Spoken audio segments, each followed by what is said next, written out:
January 3rd, 1979. A cold, bleak winter day that marks the beginning of one of the most chaotic periods in British history. As children returned to school after Christmas break, they were met not with the usual sense of excitement, but with a palpable sense of dread.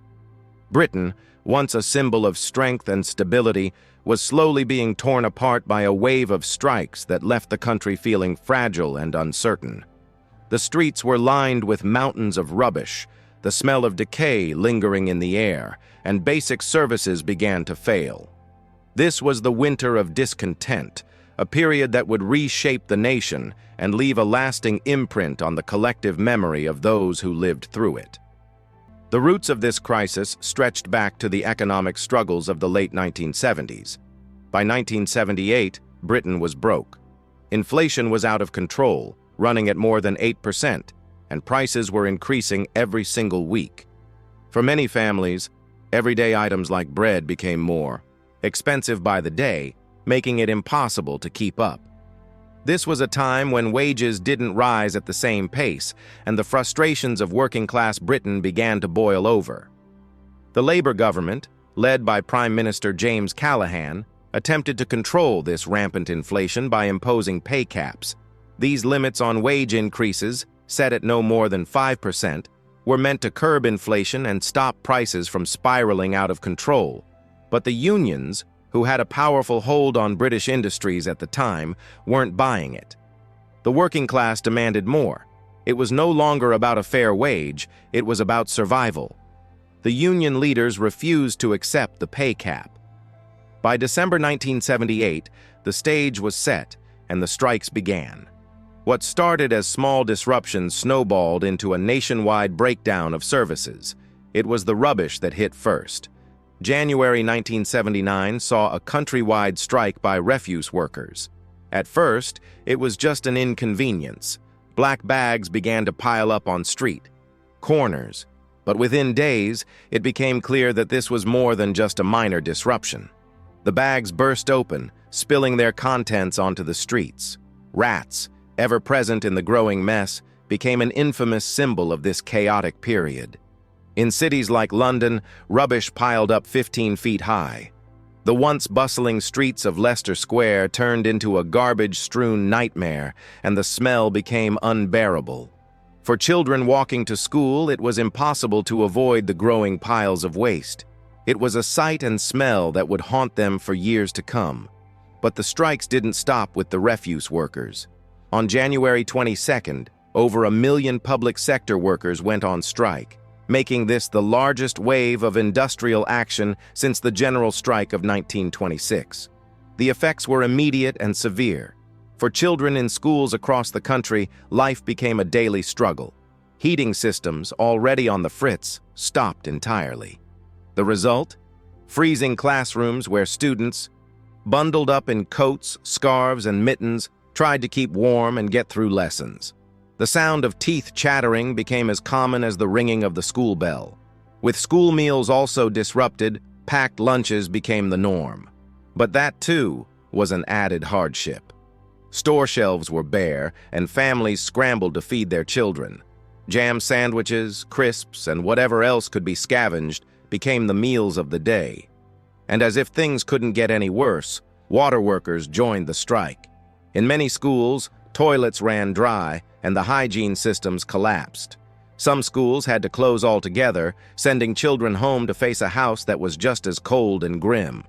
Perhaps the most disturbing strike, however, was the one by gravediggers. In cities like Liverpool, gravediggers stopped working, and bodies began to pile up in morgues and refrigerated trucks. The unthinkable happened. Britain could not bury its dead. For many families, this was the final straw. The reality of the breakdown of society was staring them in the face. The daily life they had known seemed to be unraveling at the seams, and the fear that the country might never recover was widespread. The hospitals, too, were not immune to the chaos. While doctors and nurses were legally prohibited from striking, other hospital staff, including cleaners, ambulance drivers, and porters, walked out in solidarity with their colleagues in the public sector. As a result, hospitals began turning away patients. Emergency cases took priority, but anything less urgent was delayed. Cancer treatments were postponed, surgeries canceled. It was a grim time, and for many families, the horror stories piled up as they watched loved ones suffer, not because the NHS couldn't provide care, but because it was paralyzed by a strike it could not control. On top of all of this, food supplies were disrupted as well. Lorry drivers refused to cross picket lines, and deliveries ground to a halt. Supermarkets, once a symbol of abundance, began to look like barren wastelands.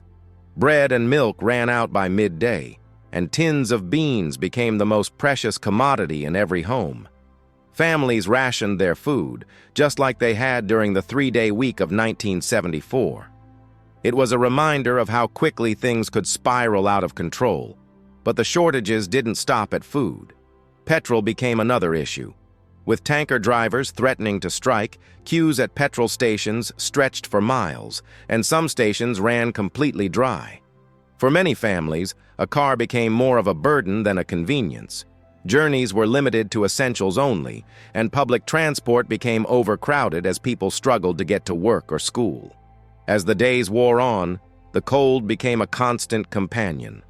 Power cuts loomed large once again, and homes were left freezing as families huddled together for warmth. It was a winter like no other, one where even the basics of life became increasingly difficult to take for granted. Despite all of this, it was the emotional toll of the strikes that perhaps had the most lasting impact. Children saw their parents worry in ways they never had before. Late-night conversations, whispered fears about the future, and the palpable anxiety in every home became part of the landscape of this chaotic period. The sense that Britain, as it had once been known, was breaking down, was real. People began to wonder if the country could ever be fixed. But as the strikes wore on, things eventually began to improve. By late February and early March, deals were struck, and services began to return to normal. Rubbish was cleared from the streets, hospitals resumed their normal routines, and schools finally had heat again. But the damage had already been done. The Winter of Discontent had exposed deep fissures in British society. It revealed the immense power of the unions and the impotence of the government. And it set the stage for a shift in the political landscape that would culminate in the election of Margaret Thatcher in May 1979. The Winter of Discontent was a turning point for Britain. It was a time when the nation faced its greatest challenges, and the very systems that held society together seemed to collapse under the weight of economic and political unrest. For those who lived through it, it was a reminder of just how fragile civilization can be. Yet, through the chaos, there was a sense of resilience that emerged, and the lessons learned in those 11 weeks would shape the future of the country. If this story brought back memories or sparked a reflection on the past, make sure to like, comment, and subscribe for more nostalgic content. We'd love to hear your thoughts on the Winter of Discontent and whether you or anyone you know experienced it. Share your memories with us.